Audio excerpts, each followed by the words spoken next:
تعلم على العلماء حتى تعرف الإسلام صحيحا. إن الحمد لله نحمده ونستعينه ونستغفره ونعوذ بالله من شرور أنفسنا ومن سيئات أعمالنا ما يهده الله فلا مضل له ومن يضلل فلا هادي له وأشهد أن لا إله إلا الله وحده لا شريك له وأشهد أن محمدا عبده ورسوله يا أيها الذين آمنوا اتقوا الله حق تقاته ولا تموتن إلا وأنتم مسلمون أما بعد فإن أصدق الحديث كلام الله وخير الهدي هدي محمد صلى الله عليه وسلم وشر الأمور محدثاتها وكل محدثة بدعة وكل بدعة ضلالة وكل ضلالة في النار. Lavdrimi I plot I takon Allahut, dëshmoj se nuk ka të adhuruar të vërtet përveç Allahut një, të cilit I takon e gjithë madhështia. Dhe dëshmoj se Muhamedi është robi dhe I dërguar I Tij, njeriu më I largët nga mendjemasia dhe syefaqësia. Salavatet dhe selamet qofshin me të, me familjen dhe shokët e tij, që ishin njerëzit e përullësisë, fisnikrisë dhe besnikrisë, dhe me të gjithë ata që I ndjekin me punë të mira. Më pas, robër të Allahut, modestia është prej virtyteve më të mëdha. Modestia është prej virtyteve më të mëdha.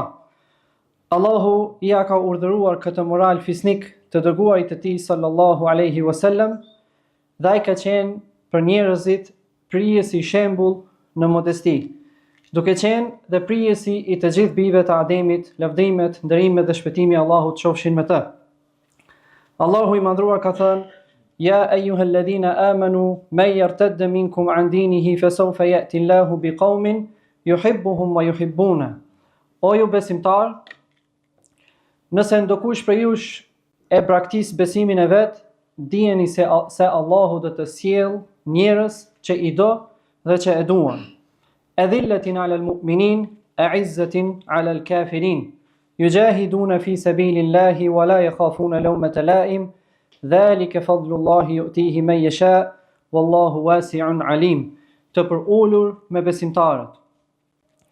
Njerëz që I do dhe që e duan, të përullur me besimtarët dhe të ashpër me femohuesit, që luftojnë në rrugën e Allahut dhe nuk I trembën qortimit të asnjë qortuesi. Kjo është mirësia e Allahut, të cilën ja jep ai kujt të doj.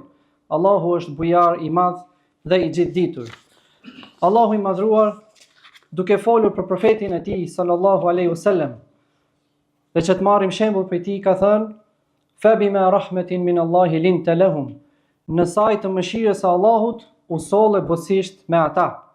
Njëkohësisht Allahu I madhruar I ka ndaluar të kundërtat e modestisë, si mendjemasia, vetpëlqimi dhe arroganca. Ka thënë: Wala tusa'ir khaddaka lin-nas wala tamshi fil ardi maraha.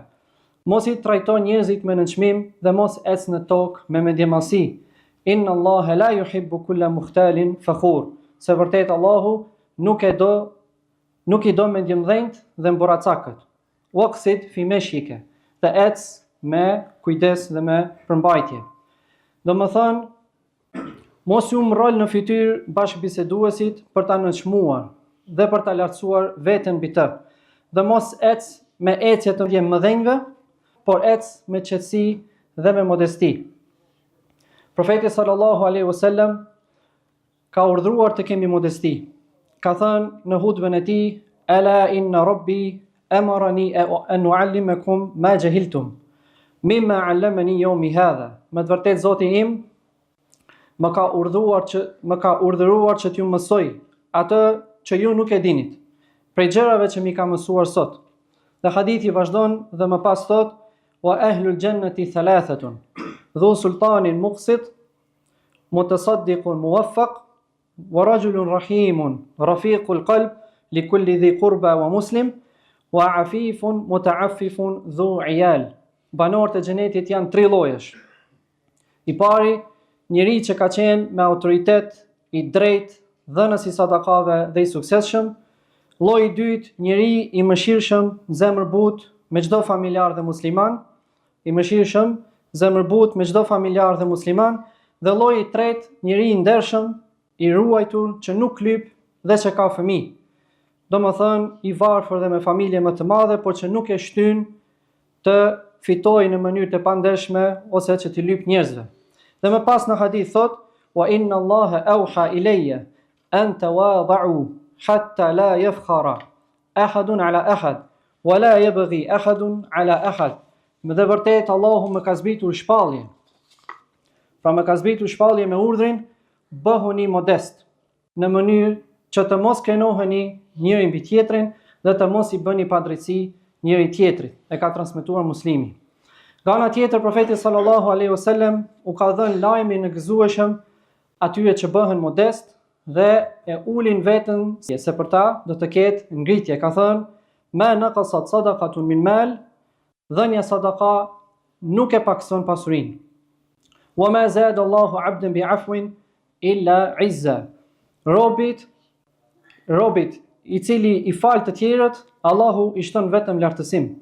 "Wa ma tawada'a ahadun lillahi illa rafa'ahu Allah", kur dikush bëhet i përulur për hir të Allahut, Allahu vetëm e ngre lart atë, pra e ngre lart në pozitë. E ka transmetuar Muslimi. Atyre që bëhen modest, profeti sallallahu alaihi wasallam u ka dhënë gjithashtu lajmin e gëzuar se do të hyjnë në xhenet. Ka thënë: "Man mata wa huwa bari'un min al-kibri wal-ghululi wad-dayni dakhala al-janna." Kush vdes duke qenë i pastër nga mendjemasia, nga vjedhja e plaçkës së luftës dhe nga borxhi, do të hyjë në xhenet. Ka transmetuar Tirmidhiu dhe Sheikh Al-Albani ka thënë sahih. Profeti sallallahu alaihi wasallam i ka paralajmëruar me ndjenjtë se ata i pret dënimi. Ka thënë: "La yadkhulul janna man kana fi qalbihi mithqalu dharratin min kibr." Nuk ka për të hyrë në xhenet ai që ka në zemër qoftë edhe një kokër mendjemasie. E ka transmetuar Muslimi. Profeti sallallahu alaihi wasallam ka qenë njeriu më i përulur, njeriu më modest, duke qenë se ai ka qenë njeriu me pozitën më të lartë dhe nuk ka asnjë krijesë tjetër dhe asnjëri tjetër me pozitë më të lartë se ai tek Allahu i madhruar. Prej shembujve të modestisë së tij ka qenë se ai i është përgjigjur ftesës atyre që e ftonin pavarësisht ai ishin të varfër. I është përgjigjur ftesës së gjyshës së Enesit. I kanë shtruar një hasër që ishte nxirr nga përdorimi i gjatë dhe ai është falur mbi të. E ka vizituar Abdullah ibn Amri në shtëpinë e tij dhe i kanë ofruar jastëk, por profeti sallallahu alaihi wasallam nuk ka pranuar të ulet në të dhe është ulur në tokë. Nuk e ka pasur problem të hip mbi gomar. Kur kalonte nga fëmijët e qytetit u jepte selam dhe ndonjëherë e ka ulur ndonjërin prej tyre mbi kafsh. Njerëzit e mezhlisit e tij kanë qenë besimtarët, edhe nëse kanë qenë të varfër, sklever ose të liruar. Hante duke qenë i ulur në tokë pa u mbështetur. Kur ishte në shtëpi, ishte në shërbim të familjes. I ngjiste këpucët, i çepte rrobat, nuk nevoritej të ecte me fukarejt dhe nevojtarët që të ndërmjetësoj për ta ose t'i kërkoj ose të kryej nevojat e tyre. Me shokët e tij ka qenë në cilësinë më bujare që mund ta ketë një shok me shokun e tij. Uthmani radiallahu anhu ka thënë: "Ne pasha Allahun e kemi shoqëruar të dërguarin Allahut sallallahu alaihi wasallam në udhtim dhe në vend. Ai gjithnjë i vizitonte të sëmurit nga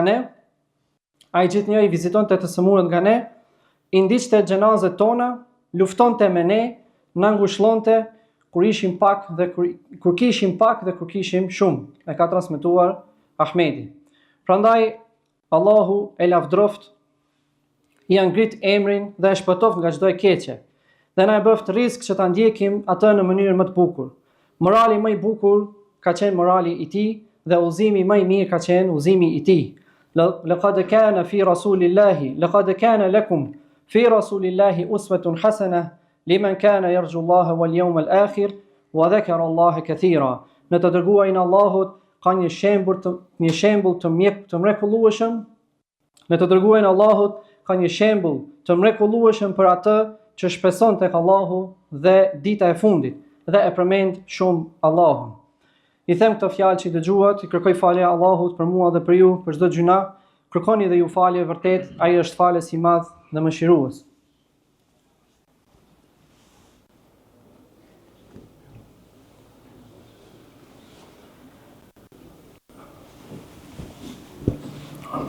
Alhamdulillah, wassalatu wassalamu ala rasulillah wa ala alihi wa sahbihi wa man ittaba'a hudah, amma ba'd. Ju porosis juve dhe vetën time të kemi frikë Allahut dhe të ruhemi zemrimit të tij. Sepse ai që i ruhet Allahut, Allahu do ta ruaj, do ta ndihmoj dhe do t'i mjaftoj për mbrojtës.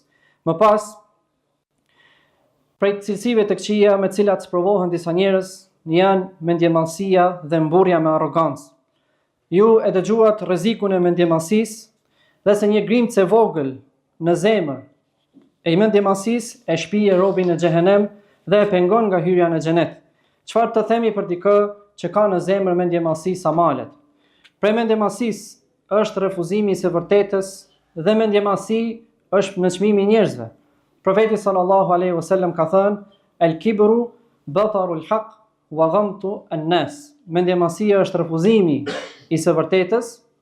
Mendjemallësia është refuzimi i së vërtetës, pra refuzimi me arrogancë i së vërtetës dhe përbuzja e njerëzve. E kanë transmetuar Muslimi.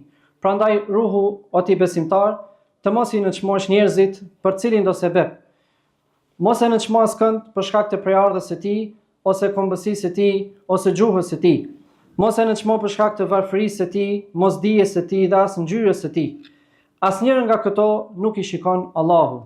Allahu subhanahu wa ta'ala ka thënë: "Ya ayyuhan nas, inna khalaqnakum min dhakarin wa untha, wa ja'alnakum shu'uban wa qaba'ila lita'arafu." O njerëz, në të vërtetë ne ju krijuam ju për një mashkulli dhe një femre dhe ju bëm popull e fise për ta njohur njëri tjetrin. Inna akramakum 'inda Allahi atqakum. Vërtet më i nderuari për jush tek Allahu është ai që ka më shumë takwa. Më i nderuari tek Allahu për jush është ai që më shumë fiksohet atij. Inna Allaha alimun khabir. Vërtet Allahu është i gjithdijshëm dhe atij nuk i fshihet asnjë gjë. Dhe ka thënë: "Ya ayyuhalladhina amanu, la yaskhar qawmun min qawmin asa an yakunu khayran minhum." O ju që keni besuar, asnjë burr prej jush të mos tallet, të mos i nënçmoj burrat e tjerë, se këta mund të jenë më të mirë se ai. Wala nisa'un min nisa' asa an yakunna khayran minhun. Dhe as gjithashtu dhe as gratë, dhe as një grua të mos tallet me gratë të tjera, se këto mund të jenë më të mira se ajo. Wala talmizu anfusakum wala tanabazu bil alqab, bi'sa ismul fusuq ba'da al-iman, wa man lam yatub fa ulaika humudh zalimun. Mos e nënçmoni dhe mos e qesëndisni njëri tjetrin me nofka. Mos i vini njëri tjetrit nofka të këqija. Sa e shëmtuar është të thirrësh në emër të keq pas pranimit të besimit. Ata që nuk pendohen janë vërtet të padrejtë dhe keqbërës. Ajo që është e rëndësishme gjithashtu është t'i edukojmë bijt tanë me këto edukata fisnike. Ta mbjellim tek ata dashurinë për modestinë dhe për uljen dhe urrëtitjen për mendjemallësinë, arrogancën dhe vetpëlqimin. Ashtu si Lukmani që e ka edukuar birin e tij.